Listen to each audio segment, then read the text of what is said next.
AGIPI, association d'assurés engagés et responsables, présente Sud Radio, le grand matin week-end, la force de l'engagement. Muriel Réus. Bonjour Muriel. Bonjour Jean-Marie.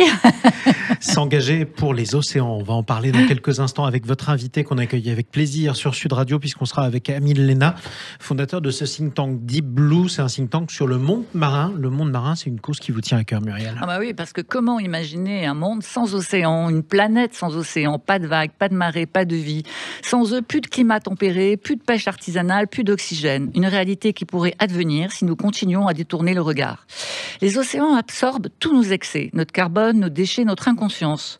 400 000 tonnes de déchets plastiques flottent dans le Pacifique. Ce n'est pas qu'un continent de plastique, c'est un miroir, celui de notre indifférence, de nos choix, de notre négligence. Et cette indifférence a un prix. D'ici 2050, 75% de la population mondiale vivra dans des zones littorales menacées par la montée des eaux. Déjà, 680 millions de personnes vivent à moins de 10 mètres au-dessus du niveau de la mer. Et en 30 ans, ce niveau a déjà augmenté de 9 cm. Un danger qui résulte directement du réchauffement climatique qui, en modifiant la température des océans, détruit des écosystèmes marins et bouleverse les chaînes alimentaires. Les océans subissent une exploitation massive. La pêche industrielle affecte une surface 4 fois supérieure à celle de l'agriculture mondiale. Quant à la navigation commerciale, avec 80% des produits transitant par voie maritime, elle rejette des quantités massives de CO2 et de polluants. Enfin, les océans perdent de l'oxygène, ils deviennent plus acides, subissent une contamination généralisée et voient se multiplier des zones mortes où la vie est presque impossible.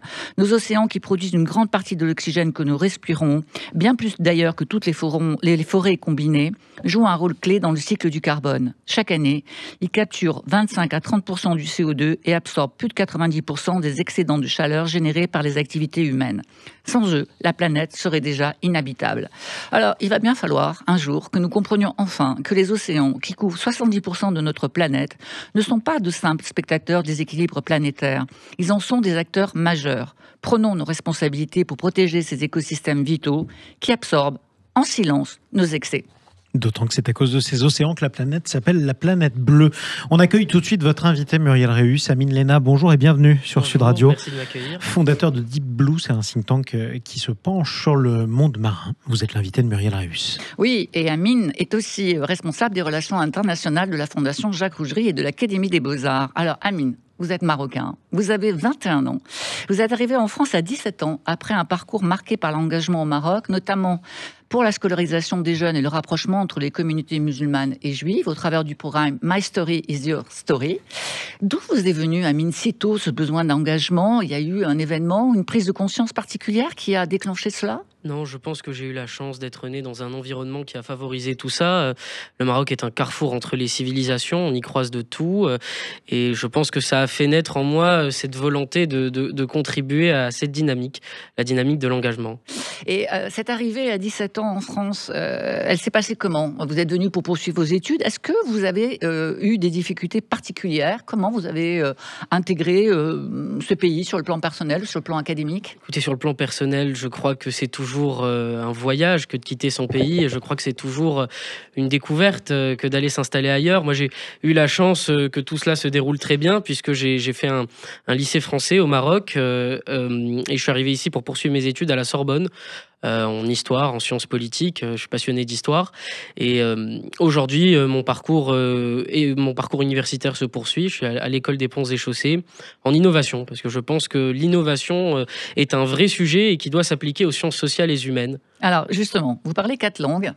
Votre parcours est particulièrement pluridisciplinaire, vous venez de le dire. Une licence en sciences politiques et histoire à la Sorbonne, un diplôme en droit international, aujourd'hui une spécialisation en design thinking et innovation à l'école des ponts. Alors, est-ce que ces disciplines, très complémentaires, ont influencé la création de votre think tank Deep Blue? Si vous voulez, je pense qu'il n'y a pas plus pluridisciplinaire comme sujet que les mers.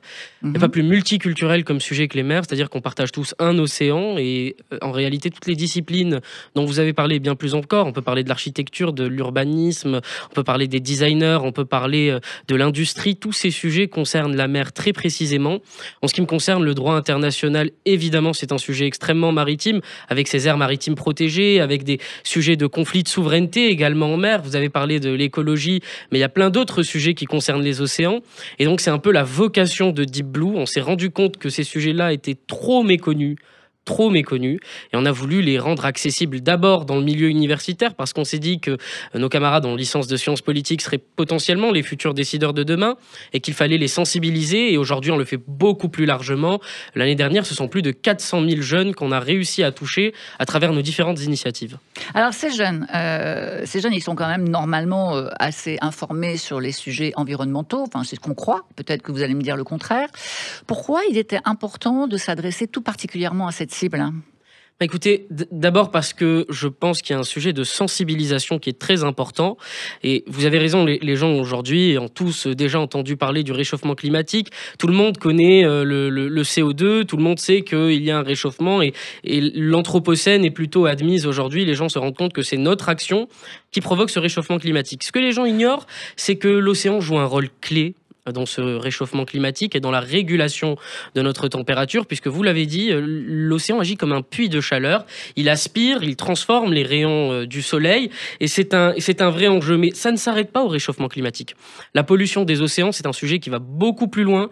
On parle de 8 à 12 millions de tonnes de plastique qui sont tous les ans rejetés dans les océans. Et ces déchets plastiques, il leur faut plusieurs centaines d'années pour se décomposer. Par exemple, une carte de crédit, eh bien, il lui faut plusieurs milliers d'années pour se désintégrer.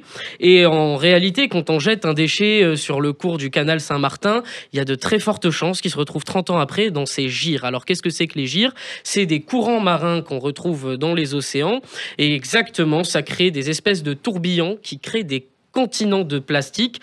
Un de ces continents fait 1,6 million de kilomètres carrés. C'est 3 fois la France. C'est énorme. Et ces choses-là se baladent sur nos océans. Et comment ils réagissent alors tous ces jeunes quand vous leur racontez ça ? Ils se disent, je vais m'investir, je vais vous accompagner, je vais vous rejoindre dans Deep Blue ?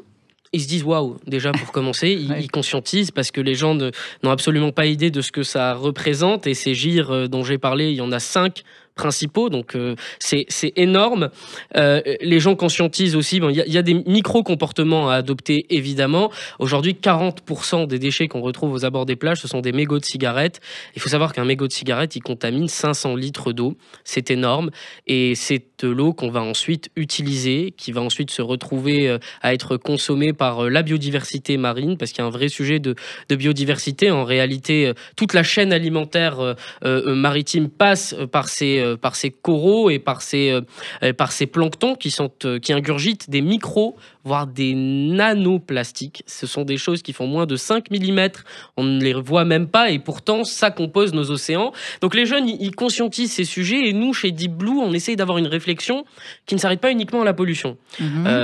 J'aimerais d'abord exprimer ma solidarité avec ce qui est en train de se passer à Mayotte aujourd'hui. On sait que ce qui se passe à Mayotte aujourd'hui, cette déferlante, eh bien, en réalité, ça n'est pas uniquement lié aux turpitudes du climat. La réalité, c'est que l'eau se réchauffe dans l'océan Indien et ça a un impact direct sur ce genre de phénomène climatique.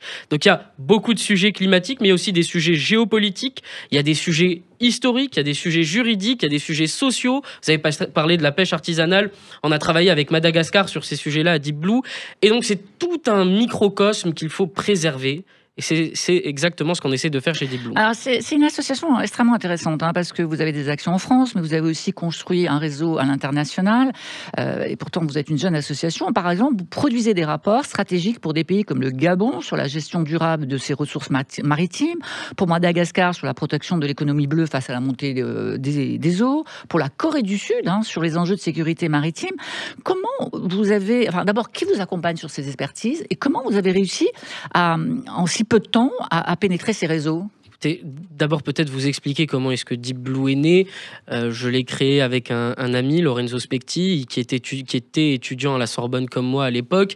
Et il faut dire que j'ai eu la chance d'être stagiaire à l'Académie de Marine, qui est un haut lieu, c'est le parlement savant du monde de la mer en réalité, l'Académie de Marine. Et si vous voulez, je suis arrivé à une période qui était plutôt creuse, le mois de juin, il n'y a pas grand-chose à faire. Et il y a une bibliothèque qui est absolument immense. Donc j'ai commencé à découvrir tous ces sujets-là par la lecture.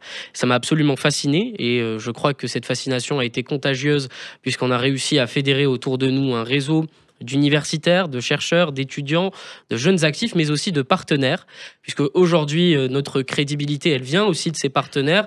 Je pense à d'abord un homme à qui je veux rendre hommage, qui est Jacques Rougerie, vous avez parlé de lui au début, qui est académicien, architecte, qui a inventé la terminologie de mérien, puisqu'il considère qu'il y a les terriens et les mériens, et la réalité, c'est qu'aujourd'hui, il y a des hommes et des femmes qui s'engagent au quotidien pour la mer comme lui, et puis des acteurs un peu plus institutionnels, comme l'Académie de Marine et la Société des membres de la Légion d'honneur, qui nous soutiennent dans ces actions et qui considèrent que la transmission est importante. Nous, notre rôle, c'est de servir de passerelle. C'est être une passerelle entre les experts et les jeunes, c'est-à-dire les universitaires, les politiques, les chercheurs, les militaires, ceux qui touchent à l'économie bleue, et puis aussi entre les jeunes et les décideurs. Parce que la voix des jeunes est trop peu entendue, elle est trop peu connue, et d'ailleurs elle s'exprime assez peu. On a voulu redorer le blason de la parole de la jeunesse. C'est ce qu'on essaye de faire avec des actions comme ce concours d'éloquence qu'on organise. Oui, alors on va en parler. Vous parlez beaucoup mieux que tous nos politiques, je tiens à vous le dire. Je vous remercie beaucoup. Je pense que vous allez avoir une carrière peut-être politique plus tard. Enfin, vous verrez, c'est peut-être pas votre choix.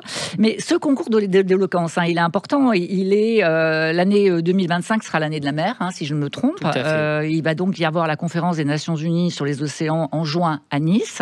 Et vous co-organisez ce concours d'éloquence qui va mobiliser des étudiants des grandes écoles, HEC, Polytechnique, la Sorbonne, Assas ou Dauphine. Alors, pourquoi d'abord avoir choisi ce format de concours d'éloquence? Est-ce que c'était prévu au sein même de la convention, de la conférence des Nations Unies? Et puis, alors, comment vous préparez les candidats pour cela? Alors, d'abord, effectivement, pourquoi avoir choisi ce format qui est celui du concours d'éloquence? Tout simplement parce qu'on s'est dit que c'était l'opportunité de rassembler deux mondes, celui des étudiants qui ont l'habitude de pratiquer ce genre de concours, et il ne faut pas oublier que c'est à ce public qu'on s'adresse. On a réussi aujourd'hui à rassembler plusieurs grandes écoles et universités parisiennes. Vous avez cité Dauphine, Assas, la Sorbonne, HEC, l'école des ponts et chaussées et tant d'autres. Et l'idée, c'est de permettre à tout ce petit monde de se retrouver dans un des grands amphithéâtres de la Sorbonne au mois de mars, devant un public et un jury assez exceptionnel, qui sera présidé par l'amiral Coldefi. Et donc, ce public qui va se réunir, il est composé aussi d'acteurs institutionnels.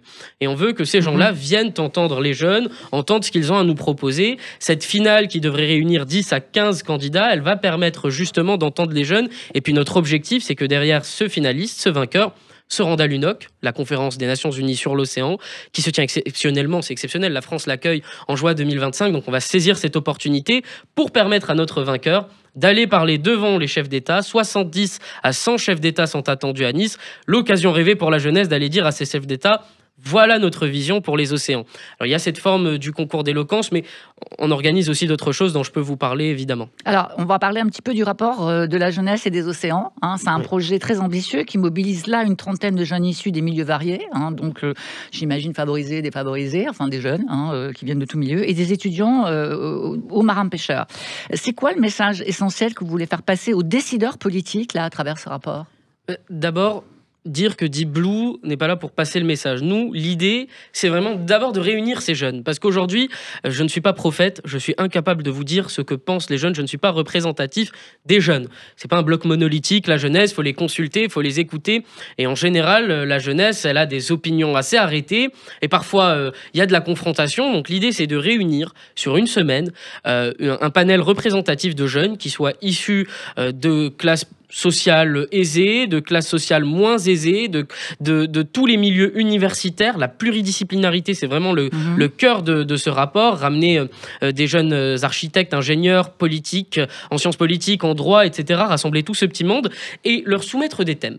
Alors ça, nous, c'est notre travail, c'est de venir dire à ces jeunes: écoutez, vous avez 3 heures, nous aimerions que vous nous donniez votre vision, créer du débat autour, par exemple, de la souveraineté en question de câbles de télécommunications, les câbles sous-marins, ou bien sur les gazoducs qui passent par la mer, ou bien sur tel et tel sujet. Et l'idée, c'est qu'à l'issue de cette semaine de dialogue entre les jeunes, eh bien, un secrétaire de séance, plusieurs secrétaires de séance se relaient pour produire à la fin ce rapport, qui sera un rapport qui représente la vision de la jeunesse française vis-à-vis de ces sujets-là. Et une fois que ce rapport sera produit, eh bien, on ira le remettre aux autorités qui accepteront de nous recevoir ou pas. Je ne peux pas le prédire, mais l'objectif, en tout cas, c'est de produire ce document. Alors, vous avez aussi comme partenaire la Société des membres de la Légion d'honneur. C'est une association qui compte plus de 40 000 membres, avec des différents médaillés de grade de la Légion d'honneur. En quoi c'est important que cette société des membres de la Légion d'honneur soit à votre côté ? Bien, la Société des membres de la Légion d'honneur, c'est d'abord une association centenaire qui a un pied dans le monde maritime. Beaucoup des décorés sont des anciens militaires, beaucoup d'entre eux sont marins. J'ai parlé du président de la SMLH, l'amiral Alain Coldefy, qui était ancien major général des armées. Et donc, il y a effectivement un lien entre cette SMLH et le monde maritime. Et puis, la SMLH a vocation à la transmission. Moi, j'ai la chance d'être depuis 4 ans ami de la SMLH et de m'être engagé avec eux quand je suis arrivé à l'âge de 17 ans en France. Donc c'est une association qui favorise la transmission et c'est exactement nous ce qu'on essaie de faire. Et une transmission qui soit dans les deux sens, pas à sens unique. Transmettre aux décideurs la parole de la jeunesse et transmettre à la jeunesse la parole des experts. Et la SMLH accompagne ce mouvement, nous soutient y compris matériellement, parce que c'est important pour une jeune association étudiante de bénéficier de cette générosité. Je remercie les 40 000 sociétaires de la Légion d'honneur. Donc voilà, l'idée c'est de construire avec eux ce partage. Alors on va terminer sur montée des eaux, on l'a dit, surexploitation maritime, pêche industrielle, dead zone, acidification des océans. Si vous deviez faire un appel à l'action, vous diriez quoi ? Moi, le premier appel à l'action, c'est l'appel à la sensibilisation. C'est d'abord, arrêtons de polluer nos océans. Et pour arrêter de polluer nos océans, il faut arrêter de surproduire le plastique. C'est le premier des sujets, c'est le plastique. En réalité, c'est 8 à 12 millions de tonnes qu'on rejette tous les ans dans les mers.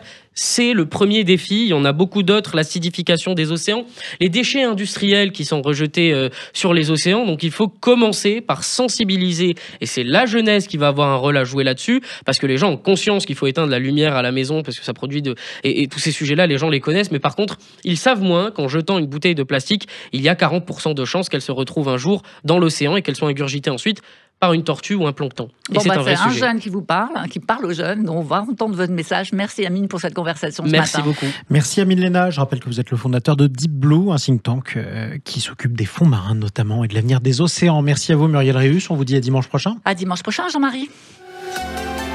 Sud Radio, le grand matin week-end, la force de l'engagement. Muriel Réus. Avec AGP, association d'assurés engagés et responsables.